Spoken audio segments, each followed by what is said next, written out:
Pork barrel legislation കേൾക്കാത്തൊരു ടൈമാണ്. So it is associated with the Russian constitution, sorry, US constitution. USA is a highly industrialized state and therefore there is a lot of economic surplus which is to be distributed in the form of subsidies to the various industries and enterprises. അപ്പം America എന്ന് പറയുന്നത് എന്താണ്? ഏറ്റവും വലിയ ഒരു വ്യാവസായിക രാഷ്ട്രമാണ്. അതുകൊണ്ട് അവിടെ വരുന്ന എക്കണോമിക് സർപ്ലസ്, മിച്ച സമ്പത്ത് എന്ന് പറയുന്നത് എന്ത് ചെയ്യപ്പെടുന്നു? സബ്സിഡികളുടെ രൂപത്തിൽ ഇൻഡസ്ട്രീസിനും എൻ്റർപ്രൈസസുകൾക്കുമായിട്ട് എന്ത് ചെയ്യുന്നു? ഡിവൈഡ് ചെയ്ത് നൽകിയിരിക്കുന്നു. The members of the US congress demand a large part of the surplus for their followers. അപ്പം അങ്ങനെ ഇരിക്കുകയാണ് എന്ത് ചെയ്യുന്നത്? അമേരിക്കയിലെ കോൺഗ്രസ്സിലെ ഒരു അംഗം എന്ത് ചെയ്യുന്നു? ഇതിൽ നിന്ന് ഒരു എമൗണ്ട്, ഈ സർപ്ലസ് ആയിട്ടുള്ള എമൗണ്ട് അദ്ദേഹത്തിൻ്റെ ഫോളോവേഴ്സിന് വേണ്ടിയിട്ട് എന്ത് ചെയ്യുന്നു? ആവശ്യപ്പെടുന്നു. So this give rise to the strange practice of pork barrel legislation or log rolling legislation. ഈ ഒരു ആവശ്യമാണ് ഇതിന് കാരണമായതിലൂടെ പോർക്ക് ബാരൽ എന്ന് പറയുന്ന അല്ലെങ്കിൽ ലോഗ് റോളിംഗ് എന്ന് പറയുന്ന ഒരു പുതിയ നിയമനിർമ്മാണ പ്രക്രിയ എവിടെയുണ്ടായി? അമേരിക്കയിലുണ്ടായി. So the term pork barrel has its origin in a custom prevailed in southern states of US. അപ്പോൾ ഈ പോർക്ക് ബാരൽ എന്ന് പറയപ്പെടുന്നത് USA സദേൺ സ്റ്റേറ്റുകളിൽ നിലനിന്നിരുന്ന ഒരു ആചാരം ആയിരുന്നു.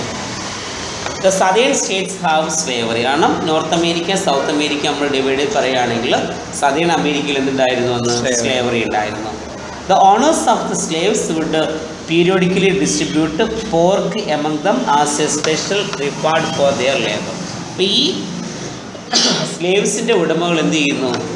ഈ സ്ലേവുകൾ ചെയ്യുന്ന ജോലിക്ക് ഒരു പാരിതോഷികമായിട്ട് അവർക്ക് എന്തിനെ ഡിസ്ട്രിബ്യൂട്ട് ചെയ്യുമായിരുന്നു? പോർക്കുകളെ, പന്നികളെ എന്ത് ചെയ്യുമായിരുന്നു? അവർക്ക് ഡിസ്ട്രിബ്യൂട്ട് ചെയ്യുമായിരുന്നു. Later it denote a piece of legislation. പിന്നീട് എന്തായി മാറപ്പെടുന്നത്? ഇതൊരു നിയമനിർമ്മാണമായി മാറപ്പെടുകയും which mean to distribute economic surplus among private individuals and groups. അത് പിന്നീട് എന്തായി മാറി?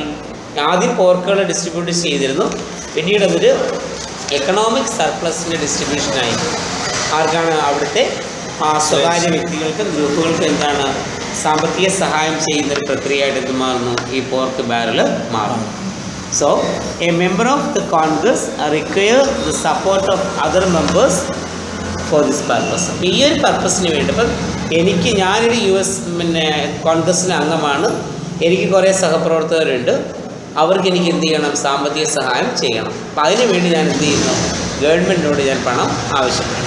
അപ്പോൾ ഗവൺമെൻറ്റിൽ വരുന്ന സർപ്ലസ് ആയിട്ടുള്ള എക്കോണമിയാണ് എന്ത് ചെയ്യുന്നത്? ഇവിടെ മേടിച്ച് കൊടുക്കുന്നത്. അപ്പോൾ എനിക്കിങ്ങനെ എൻ്റെ ഫോളോവേഴ്സിന് മണി ഡിസ്ട്രിബ്യൂട്ട് ചെയ്യണമെങ്കിൽ മറ്റൊരു US മെമ്പറിൻ്റെ പിന്തുണ എനിക്ക് എന്ത് ചെയ്യണം? ഉണ്ടായിരിക്കണം. This give rise to the pork barrel legislation or log rolling legislation. അപ്പോൾ ഈ ഒരു പ്രക്രിയയാണ് എന്തായി മാറിയത്? പോർക്ക് ബാരൽ ലെജിസ്ലേഷനായിട്ട് എന്ത് ചെയ്യുന്നത്? മാറുന്നത്. So the term log rolling denotes the members of the Congress who wanted to have a public fund for some private interests must seek the cooperation of other members. അതായത് ഈ US കോൺഗ്രസ്സിലെ അംഗങ്ങൾക്ക് public fund ഉപയോഗിച്ചുകൊണ്ട് ചില private interest നടപ്പിലാക്കണമെങ്കിൽ അവർക്ക് ആരുടെ സഹായം ഉണ്ടായിരിക്കണം? മറ്റ് മെമ്പേഴ്സിൻ്റെ സഹായം ഉണ്ടായിരിക്കണം. മറ്റ് മെമ്പേഴ്സിൻ്റെ സഹായത്തോടു കൂടി പബ്ലിക് ഫണ്ട് ഉപയോഗിച്ചുകൊണ്ട് പ്രൈവറ്റ് ആയിട്ടുള്ള ഇൻട്രസ്റ്റ് പ്രൊട്ടക്റ്റ് ചെയ്യുന്നതിന് വേണ്ടി നടപ്പിലാക്കുന്ന നിയമനിർമ്മാണമാണ് പോർക്ക് ബാരൽ ലെജിസ്ലേഷൻ അഥവാ ലോഗ് റോളിംഗ് ലെജിസ്ലേഷൻ എന്ന് പറയുന്നത്.